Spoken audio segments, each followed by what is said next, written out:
Multiplication करायचं non once place डिजिटचं म्हणजे 14 into 16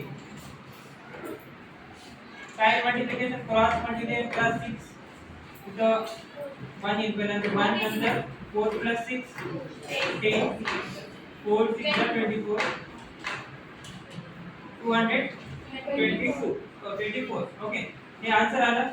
आता आपल्याला यांचं ऍडिशन करायचं 14 plus 16 किती येते 30 डिवाइडेड बाय 2 करा आपल्याला आन्सर काय आलं 15. हे काय आहे ऍव्हरेज काय करायचं त्याच्यामध्ये ऍड करायचं आपल्याला. ओके ऍड द ऍव्हरेज किती होतात बेटा आन्सर सांगा 239. ओके इथे ऍडिशन इज इवन ऍडिशन किती आली इवन आली तर आपल्याला 25 अप्लाय करायचं. ठीक आहे ऍडिशन जर इवन असेल तर 25 नाही तर 75 हां राईट. किती आला बेटा आन्सर 2325 चेक करा एक